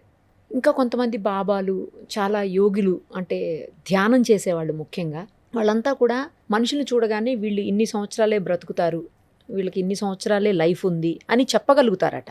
కానీ బయటికి చెప్పరు, బట్ వాళ్ళకి తెలిసిపోతుంది. అది నిజమా? देखते ही पता चलता है कि इनका क्या प्रॉब्लम है, इनके बॉडी में क्या हो रहा है, ఎస్. क्या कर्स है, आपका लेफ्ट पैर में दर्द था, मैंने कैसे आते क्यों बोल रहे, क्योंकि एनर्जी है, जब एक लेवल पे पहुंच जाते हैं तो सबको समझ में आता है। मेरा ही या किसी योगी को ही ऐसा नहीं है, थोड़ा कोई भी खुद के अंदर उतरने के लिए रेडी है तो सबको दिखता है। సో మీరు కూడా అలా చెప్పగలరు అని విన్నాను. मैं बता सकती हूँ ऐसे नहीं, मुझे दिखाया जाता है कि ये इनके साथ ये हो रहा है। ఏం జరుగుతుంది అని మీరు చెప్పగలరు, మీకు తెలిసిపోతుంది, మీరు చూడగలరు కదా? ये मुझे दिखाया जाता है। मैं बहुत नॉर्मल इंसान हूँ, नॉर्मल जैसे ऑफिस जाना, सुबह 9 बजे जा रहे हैं, 5 बजे तक ऑफिस में है, घर का काम कर रहे हैं ऐसे, पर ना ऐसा नॉर्मल थी मैं भी। मुझे 2018 में अचानक से कुछ दिखना स्टार्ट हुआ था। वो कभी कभी ना पास्ट लाइफ की कुछ डिड्स, कुछ कर्मा, कुछ काम, कुछ पढ़ा हुआ है, कुछ साधना की हुई है, उसका भी रिजल्ट हो सकता है। मैंने इस जन्म में चांटिंग किया हुआ था, बहुत सारा चांटिंग किया है, हवन किया है, स्वामी समर्थ का कुछ श्री स्वामी समर्थ है, आपको शायद वो गुरु के बारे में पता होगा, उनका मैं नाम स्मरण करती थी, चामुंडा जाप करती थी। उससे वो हुआ है ऐसा मुझे लगता है, मुझे दिखाया गया है कि उसकी वजह से ये सब कुछ हुआ है ऐसे। पर वो पास्ट लाइफ से ही बहुत सारी चीज़ें, हमारी साधना जो है ना उसका फ्रूट है, जो अचानक से ये स्टार्ट हो गया मेरे साथ, अचानक स्टार्ट हुआ है वो सब। मैंने ऐसे जानबूझकर कुछ नहीं किया। మీకు ఏ బాబా, ఏ స్వామీజీ ఎక్కువగా మీ సోల్కి కనెక్ట్ అయి ఉంటారు? श्री स्वामी समर्थ है and Mahavatar Baba ji and माता जी। मैं इनको गुरु मान रही हूँ, पर मेरे पास्ट लाइफ से, मेरे जन्मों से बहुत सारे मेरे गुरु है। नानक जी है, गुरु गोविंद सिंह जी है, मैं इनको भी अपना गुरु मानती हूँ। करोड़ों लोग हैं, आनंदमयी माता है, योगानंद जी है, स्वामी विवेकानंद जी है। मैं बहुत सारे लोगों को, जैसे जैसे मैं मेडिटेशन में जा रही हूँ ना, मुझे अब समझ में आ रहा है कि मेरे लाखों गुरु है, मेरे लाखों गुरु है। मुझे अब समझ में आने के, जैसे ना हम लोग ऐसा बोलते हैं ना कि मेरा एक गुरु है, मैं एक स्टेज पे ऐसा बोलती थी कि मेरा एक ही गुरु है ऐसे, और मैं जैसे जैसे मेडिटेशन में आगे जा रही हूँ तो महावतार बाबा जी के साथ साथ और बहुत सारे गुरु है मेरे। ఆయన ఎక్కడుంటారు ఆ బాబాజీ? वो कहाँ रहते हैं? हमारे साथ रहते हैं, हमारे मन में रहते हैं। वो हर जगह पे है, जैसे सूरज है, हाँ वो हर जगह पे है, वैसे वो हर जगह पे है, हर जगह पे है सूरज। समझाने के लिए मैं सूरज बोल रही हूँ, पर सूरज से भी बहुत बड़ी ताकत है बाबा जी, मतलब बहुत बड़ी ताकत है वो। మీరు ఎప్పుడైనా కలిసారా బాబాజీని? रोज మీరు స్కానింగ్ చేస్తారు, हाँ। హీలింగ్ చేస్తారు, నెగిటివ్ ఎనర్జీని తీసేయగలుగుతారు. ఎలా సాధ్యమవుతుంది మీకు? ఎవరికి చేస్తారు? ये सब कुछ संभव हुआ है मेडिटेशन से। मेडिटेशन करना स्टार्ट हुआ था। उससे पहले लाइफ में कुछ चीज़ें रहती हैं ना जिसका हम लोग आंसर ढूंढते रहते हैं, उसकी वजह से ना मैंने चांटिंग स्टार्ट किया था। वो पूरा डिटेल्स है मेरा पूरा एक जर्नी कैसे स्टार्ट हुआ था। पर मैंने कुछ स्टार्ट किया कि चांटिंग स्टार्ट करती हूँ, हवन स्टार्ट करती हूँ। कुछ तो हम ढूंढ रहे हैं कि मुझे कुछ शांति चाहिए, मुझे किसी चीज़ का आंसर चाहिए, तो मैंने स्टार्ट किया और उसका आंसर क्या है, ये स्टार्ट हो गया, थर्ड आई स्टार्ट हो गया। इसको थर्ड आई बोलते हैं क्या, ये भी मुझे पता नहीं था। मैं पहले तो बहुत डरती थी कि ये सब मुझे क्या दिख रहा है, मैं पागल हो रही हूँ क्या, ऐसे ऐसे मुझे फील होता था बहुत दिन तक। पर जैसे जैसे दूसरों को उसका फ़ायदा होने लगा, फिर मुझे लगा कि इसमें ये सच में पावरफुल है कुछ तो। वरना मैं 5-6 साल तो मैं मानती नहीं थी ये सब होता है ऐसे। पर ये स्टार्ट हो गया चांटिंग की वजह से। मैं बोल रही हूँ आपको, चांटिंग और ये हवन, मेडिटेशन, पूरा लाइफ चेंज हो जाता है हमारा, पूरा लाइफ चेंज हो जाता है। सिर्फ मुझे ही दिख रहा है क्या, दूसरों को नहीं दिखेगा, सबको दिख सकता है। आप लोग टाइम दो थोड़ा सा, मेडिटेशन करो, हवन करो। आपके लिए क्या इम्पोर्टेंट है वो आपको खुद को आपके गाइड्स, आपके गुरु कनेक्ट होके समझाते हैं। बॉडी को स्कैन कैसे कर सकते हैं, हाँ उसके लिए थोड़ा सा और साधना करनी पड़ सकती है। बॉडी को स्कैनिंग करना वो सब ना मैं नहीं करती हूँ एक्चुअली। मेरे पास जो गुरुओं की ताकत है, गुरुओं का कनेक्शन है, उसकी वजह से वो ही दिखाते हैं। मैं जानबूझ के किसी के बॉडी में जाके नहीं देखती हूँ कि क्या हो रहा है, मुझे तुरंत वो चाहे तो दिखा देते हैं, वरना मैं ऐसे जानबूझ के नहीं देखती हूँ किसके साथ क्या हो रहा है क्या नहीं हो रहा है। वो सब कुछ वो बाबा जी, अगर महातर बाबा जी या माता जी, हनुमान जी कुछ दिखाना चाहते हैं, नवनाथ कुछ दिखाना चाहते हैं आपके बॉडी में और क्लीन करना चाहते हैं, या आपकी कुल देवी, आपके एंसेस्टर्स भी ऐसा करते हैं कभी कभी। वो कनेक्ट होके समझाते हैं कि आपके बॉडी में क्या हो रहा है, उसको बोलना है ये हो रहा है, ये हो रहा है ऐसे। రోజుకి ఎన్ని గంటలు మెడిటేషన్ కానీ చాంటింగ్ కానీ ఒక మనిషి చేయాల్సిన అవసరం ఉంటుంది? ఎప్పుడు వాళ్ళకి ఇదంతా ఈ తత్వం అంతా బోధపడుతుంది? ఎన్ని గంటలు చేస్తే? चांटिंग ना आप लोग 24 घंटे कर सकते हैं। मेडिटेशन 24 घंटे करनी चाहिए। अभी ऑफिस है, घर का काम है, सब कुछ है। चांटिंग करने के लिए बैठ के या कुछ ये करने की ज़रूरत नहीं। चांटिंग तो अंदर हो सकती है, अंदर हो सकती है। मेडिटेशन कैसे करना है, आप कुछ भी काम कर रहे हो, एक मिनट के लिए 30 सेकेंड के लिए सांस की तरफ ध्यान दो, ये भी मेडिटेशन है। 30 सेकेंड के लिए भी आप सांस की तरफ ध्यान दे रहे हो तो भी आपकी अवेयरनेस बढ़ जाएगी। आपको समझ में आएगा कि रोड पे जा रही हूँ, मुझे यहाँ रुकना चाहिए, गाड़ी इधर से आ रही है स्पीड से। चांटिंग स्टार्ट करो, मेडिटेशन करो। 30 सेकेंड का भी मेडिटेशन कर रहे हो, 1 मिनट का, 2 मिनट, 5 मिनट, पूरा 2 घंटा 4 घंटे का मेडिटेशन करना स्टार्ट कर रहे हैं, आपकी अवेयरनेस बढ़ जाती है। बस में जा रहे हो, सांस की तरफ ध्यान दो, या अंदर सांस की तरफ ध्यान दो, चांटिंग करो, अंदर करना है। उससे ना को ये दिखेगा कि लाइफ बहुत ज़्यादा చేంజ్ हुआ है। నెగిటివ్ ఎనర్జీ అని చెప్తారు కదా, నెగిటివ్ ఎనర్జీని తీసివేయటం ఎలా సాధ్యమవుతుంది? అది ఇంటి నుంచి కావచ్చు, లేకపోతే ఆఫీస్ నుంచి కావచ్చు, లేదు అంటే మన చుట్టూ మనం ఎక్కడుంటే ఆ ప్లేస్ నుంచి కావచ్చు।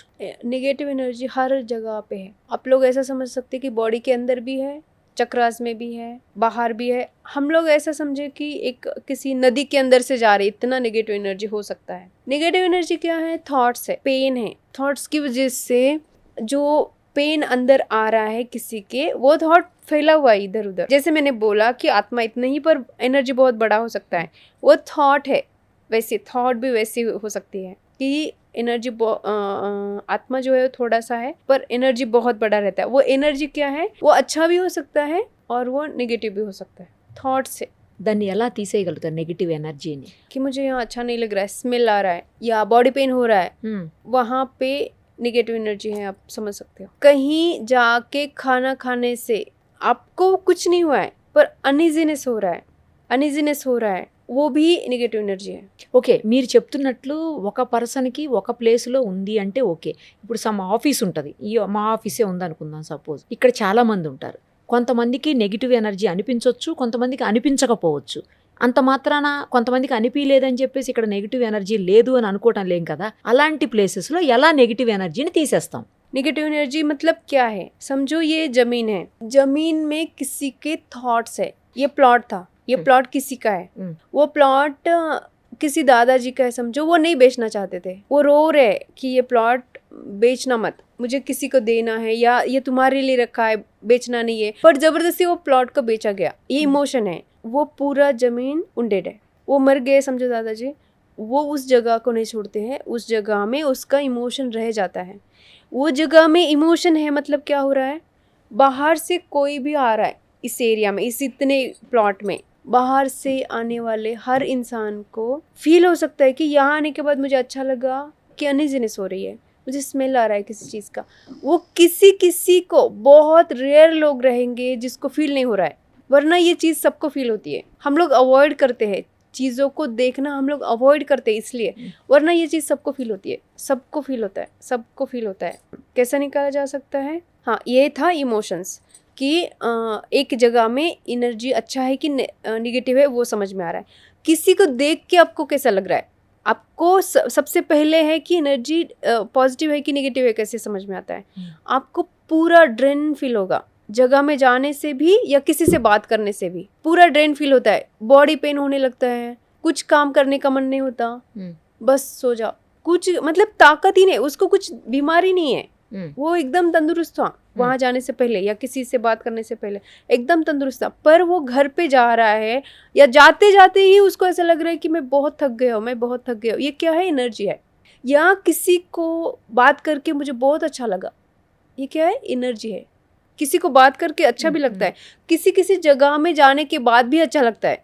कभी कभी ऐसा होता है ना कि किसी जगह में जाके आए इतना, मुझे इतना अच्छा लगता है, मंदिर में जाने के बाद मुझे बहुत अच्छा लग रहा है। ये क्या है? एनर्जी है। अब इसको ठीक कैसे कर सकते हैं? आपको पहले समझ में आना ज़रूरी रहता है। समझो आपको किचन में जाने से अच्छा नहीं लगता, या आपका बेडरूम है पर नींद नहीं आती है, उसमें जल्दी नींद नहीं आती, ये भी एनर्जी है। ये भी एनर्जी की वजह से होता है। आपको ये समझना होता है कि इसके रिजल्ट, इसका मेन चीज़ क्या है। आपको ये समझना होता है कि मुझे कहाँ जाने के बाद कैसे फील हो रहा है। समझो आप ऑफिस से जाने के बाद खाना बनाते हो, खाना बनाना अच्छा लग रहा है कि नहीं वो देखना है। नहीं लग रहा है, इसका मतलब वहाँ पे कुछ एनर्जीज है, कुछ क्लीनिंग करना बाकी है। वो एनर्जी है। पहले है एनर्जी को समझना। समझ लिया कि कुछ फील हो रहा है वहाँ पे, तो उस जगह को क्लीन कैसे करना है। एक तो वहाँ दिया लगा सकते हैं, नमक के पानी से पूरा घर को क्लीन कर सकते हैं। पूरा जाली रहेगी घर में, वो क्लीन करना है। घर के अंदर जो कबर्ड है, जो सालों से ओपन नहीं किए हैं, उसको ओपन करना है। पूरा कपड़ों को फोल्ड करके रखना है। फिर से टेरेस पे कुछ कचरा है क्या वो देखना है, उसकी वजह से भी नींद नहीं आती है। सांस लेने में तकलीफ हो रही तो जालिया हो सकती है। सांस लेने में तकलीफ है तो किचन का सिंक का जो पाइप है वो ब्लॉक हो सकता है। इन सारी चीज़ों से भी एनर्जी डिस्टर्ब होता है। तो चैंटिंग करना, गाय को खाना खिलाना, ज़्यादा से ज़्यादा हवन करना, मेडिटेशन करना, क्लीनिंग रखना, घर में भी जो दिख रहा है वहाँ पे भी, जो नहीं दिख रहा है वो भी, टेरेस, वॉशरूम, जो नीचे पाइप रहते हैं, जमीन के अंदर जिस पाइप रहते हैं उसको भी क्लीन रखना, किसी चीज़ के किसी भी तरह से उसको क्लीन करना। ये सब की वजह, ये सब करने से एनर्जी वहाँ का क्लीन हो सकता है। ये है 3D लेवल पर। कुछ चीज़ें ऐसी रहती है कि आप इतना क्लीनिंग करने के बाद भी नहीं हट रही है। जैसे मैंने बोला अभी कि ये प्लॉट वो दादाजी नहीं बेचना चाहते थे। वो क्या है? वो इमोशन है, उसको आप क्लीनिंग करने से नहीं जाएगा। वो उनके साथ फिर मेडिटेशन करके इस ज़मीन में कुछ प्रॉब्लम है क्या वो देखना स्टार्ट करना चाहिए। ज़मीन में क्या प्रॉब्लम है वो कब समझ में आता है? जब हम खुद को समझने लगते हैं। खुद को समझने के लिए तुमको मेडिटेशन करना पड़ेगा, अवेयरनेस में रहना पड़ेगा, चैंटिंग करना पड़ेगा, हवन करना पड़ेगा। किसी भी तरह से आपको खुद को समझने के लिए अंदर उतरना पड़ेगा। ఇప్పుడు ఏదైనా నెగిటివ్ ఎనర్జీ కానీ లేదా ప్రాబ్లమ్స్ కానీ ఏమన్నా ఉన్నప్పుడు మనం ఎక్కువగా మెడిటేషన్ చేస్తే తొందరగా బయటపడతామా, చాంటింగ్ చేస్తే తొందరగా బయటపడతామా వాటి నుంచి? 3D लेवल पर सबका एनर्जी क्लीनिंग होना स्टार्ट हो जाता है। आपको थोड़ा सा अच्छा लगेगा, पर मैंने बोला कि आप सारी की सारी एनर्जी को क्लीन नहीं कर सकते। जैसे इमोशनल लेवल पर किसी का सोल या किसी का कुछ एनर्जी ज़मीन में अटका हुआ है, उसको समझने के लिए, उसको ठीक करने के लिए आपको मेडिटेशन करना ज़रूरी है। खुद को समझेंगे, खुद के बॉडी को समझेंगे, धीरे धीरे आपको उस ज़मीन के साथ कुछ हुआ था क्या, वो ज़मीन से रिलेटेड जो एनर्जीज़ है वो आपको कनेक्ट होने लगती है। आपको किसी ना किसी तरह से वो उस जगह पर कुछ एनर्जी स्टक थी, वो उसके बारे में आपको समझाया जाता है। मेडिटेशन से ये चीज़ें समझ में आती है। అప్పుడు ఎలా బయటపడాలి? कि आप ये सारा चीज़ें रोज़ रोज़ करके, जैसे चैंटिंग करके, हवन करके, చాంటింగ్, चैंटिंग, हवन, मेडिटेशन।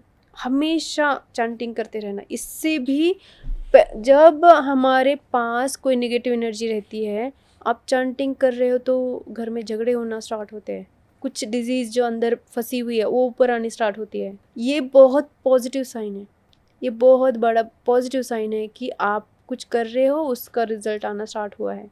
आपने जब भी संकल्प लेके स्टार्ट किया ना कि मैं आज से 108 माला जाप करती हूँ या कुछ बोलती हूँ, तो आपके घर में कुछ ना कुछ चेंजेस होते हैं, या आप बीमार होंगे, बॉडी में कुछ डिजीज है तो ऊपर आने लगता है।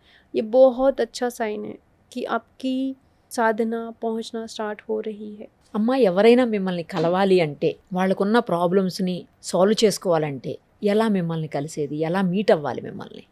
मैं रोज़ रात को 9 बजे से लेके सुबह 6 बजे तक हम लोग मेडिटेशन करते हैं। सुबह 3 बजे मेडिटेशन कर रहे हैं तब मिल सकते हैं। सुबह 3 बजे रोज़ मेडिटेशन होता है, तब मिलना है। मिलना मतलब मुझसे मिल के कुछ नहीं होने वाला है।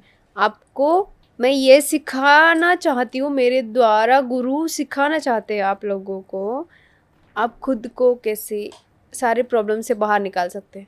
मुझे एक बार मिल के कुछ नहीं होने वाला है, आपको खुद को समझना है। आपका थर्ड आई ओपन होना, थर्ड आई ओपन होगा कि नहीं होगा, आपके सेंस, सिक्स सेंस जो रहते हैं, इंट्यूशन पावर बढ़ना, ये सारी चीज़ें करने के लिए आपको सुबह 3 बजे मैं अवेलेबल हूँ। पर्सनल सेशन भी लेती हूँ, पर पर्सनल सेशन बहुत कम लेती हूँ मैं। ऐसे जो अगर कोई बहुत दिन से मेडिटेशन कर रहा है, कोई ऐसी चीज़ है जो वो खुद सॉल्व नहीं कर पाता है, तब मैं लेती हूँ, बट वो बहुत रेयर रहते हैं।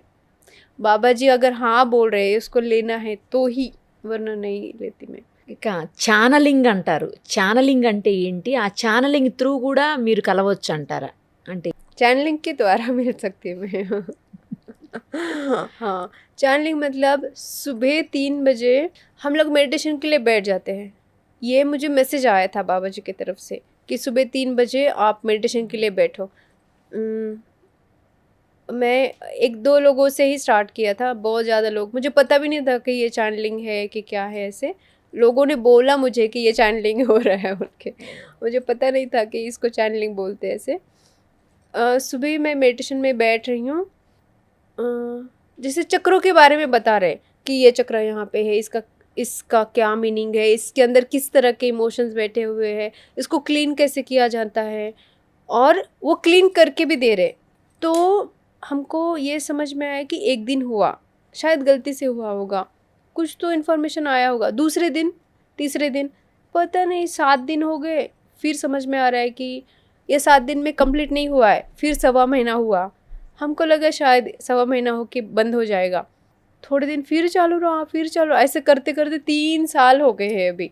इन्फॉर्मेशन जो हमारे सनातन धर्म में बताई गई है, जैसे इमोशंस के बारे में, जैसे रिस्पेक्ट के बारे में, जैसे हमारा कोई काम नहीं हो रहा है उसके पीछे क्या रीज़न है, जैसे अर्थ है, अर्थ के अंदर हम लोग कैसे कनेक्ट हो सकते हैं, अर्थ के अंदर के क्या इम्पोर्टेंस है जो हमारे साथ कनेक्ट रहते हैं, अर्थ के साथ कैसे रहना है, नेचर के साथ कैसे रहना है, कौन सा पेड़ किस डिजीज़ के लिए इम्पोर्टेंट है। आयुर्वेदिक भी बहुत सारे टिप्स, कहाँ पे जाके मेडिटेशन करने से क्या होता है, तर्पण क्या है, ये सारी चीज़ें जो बताई गई है किसी गुरु के द्वारा, वो सब कुछ फिर से आ रहा है। पहले कैसे ना 7 चक्र है ऐसे बोलते थे बॉडी में, पर बॉडी में और भी चक्रास है जो हमें अब जैसे जैसे हम लोग आगे बढ़ते जा रहे हैं ना, तो ऐसा रोज़ ऐसा है कि कितने सारे चक्र है, हाथों में भी चक्र है, टिप पे भी चक्र है, नाखून में भी चक्र है, सिर के अंदर भी है, ऊपर भी है, इतने चक्र है हर जगह पर, यहाँ पे चक्र है। ये सारी इन्फॉर्मेशन कैसे आ रही है, उनके वो चैनलिंग के थ्रू समझा रहे। मैं कोई ऐसे बहुत स्पिरिचुअल फैमिली से नहीं हूँ, एकदम नॉर्मल, जो पूजा किया, पानी से उसको उठा के अंदर रखा, उससे ज़्यादा हम लोगों ने, मुझे पता ही नहीं है कि स्पिरिचुअलिटी इस तरह से भी हो सकती है। वो तो ऐसे एक लाइफ साइकिल रहता ना, कुछ तो कुछ किसी सत्य को, किसी आंसर को ढूंढते ढूंढते मैं यहाँ तक पहुँच गई। మీకు పూణేలో ఆశ్రమం లాంటిది ఏమన్నా ఉందా? డైరెక్ట్‌గా వస్తే మిమ్మల్ని ఏమన్నా కలిసేదానికి ఛాన్స్ ఉంటుందా? नहीं, अभी आश्रम वगैरह कुछ नहीं है हमारा, या कोई सेंटर भी नहीं है, हम लोग ज़ूम पे ही मिल रहे हैं। पर हम लोग कोई एक जगह पे मिलने के लिए या लोगों को थोड़ा सा आसानी हो इसलिए जगह ढूंढ रहे हैं कि कोई सेंटर खोल सकते हैं। ऐसा अभी मिला नहीं है, ऐसा कुछ भी कोई जगह वगैरह। अभी पर अभी बहुत लोग ऐसे रिक्वायरमेंट आती जा रही है कि मिलना है, कहाँ पे मिलना है ना, मिलने के लिए कोई तो जगह फिक्स करनी पड़ेगी, इसलिए हम लोग अभी सर्च कर रहे हैं। शायद वो आप लोगों के थ्रू कुछ హైదరాబాద్‌లో ప్లాన్ చేయకపోయారా? हाँ, हैदराबाद में भी सब जगह पे करने अभी वही काम है। हाँ, कुछ सेंटर ओपन करना चाहिए, ऐसे बहुत लोगों का रिक्वायरमेंट है। अभी मैं हैदराबाद में कहीं पे एक प्रोग्राम में थी, तो बहुत लोग कहीं कहीं से आना चाहते थे, पर वो एक आश्रम था छोटा सा, स्कूल टाइप ऐसे, तो वहाँ पे रुक नहीं सकते और वो सिटी से दूर है, तो सबको मना किया कि इतना दूर नहीं आना है, सबने यहाँ रहने का इतना व्यवस्था नहीं। ऐसे हो रहा है, बहुत तकलीफ हो रही है लोगों को, आने के लिए कोई जगह नहीं है ऐसे, पर हम लोग सर्च कर रहे हैं, कोई जगह मिलेगा तो बनाएंगे कुछ तो ऐसे। చాలా మంచి విషయాలు మాతోటి మీరు ఇప్పుడు షేర్ చేశారు. ఈ అద్భుతమైనటువంటి విషయాలన్నీ కూడాను అందరికీ పనికొచ్చే విషయాలు. అందరూ వాళ్ళకు ఉన్నటువంటి సమస్యల నుంచి బయటపడేదానికి అవసరమైనటువంటి అన్ని మార్గాలను మీరు సూచించారు. ఫర్దర్‌గా కూడా ఎప్పుడన్నా ఎవరికన్నా అవసరం పడితే కంపల్సరీ మీరు గైడ్ చేయాలని, చేస్తారని ఆశిస్తున్నాను. Thank you so much. सबको गाइड करना, यस मैं हूँ यहाँ पे, मैं इसी के लिए जन्म लिया है, शायद वो होते जा रहा है। बाबा जी, माता जी, बहुत सारे गुरु हैं जो इसके थ्रू ये काम करवा रहे हैं मेरे थ्रू। मैं रोज़ ही वही सबका प्रॉब्लम सॉल्व करने के लिए रोज़ सुबह 3 बजे से हम लोग करते जा रहे हैं। सिर्फ आपको ज्वाइन करना है, और कभी कभी हम लोग ऑनलाइन भी सेशन रखते हैं क्वेश्चन आंसर पूछने के लिए, तभी भी आप क्वेश्चन पूछ सकते हो। जूम पे वगैरह रखते हैं, या यूट्यूब से भी कोई क्वेश्चन लेते हैं कि, और कभी कभी ऐसा है कि ऑफलाइन सेशन के लिए भी मैं जा रही हूँ, पर वो बहुत रेयर होता है क्योंकि टाइमिंग का बहुत ये होता है ना थोड़ा सा। पर करीब करीब 2 साल से मैं घूम ही रही हूँ पूरा इंडिया में, इंडिया के बाहर वो कंटिन्यू चालू ही है।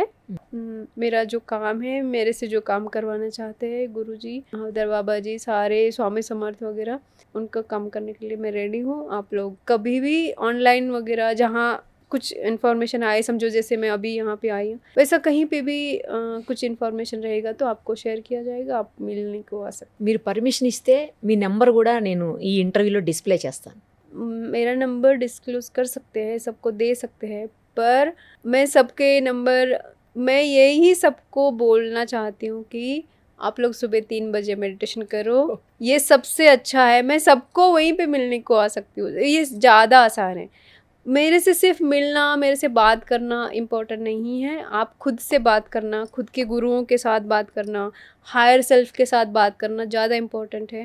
आपको ना इस चीज़ के लिए मैं अवेलेबल हूँ। सुबह 3 बजे से ही हम लोग रोज़ 3 साल से है ऑनलाइन रहते हैं, तो आपको हर जगह पे आने की ज़रूरत नहीं है, आपको ज़्यादा आसानी रहेगी। घर पे बैठे बैठे ज़ूम पे, यूट्यूब पे आप लोग ज्वाइन कर सकते हैं।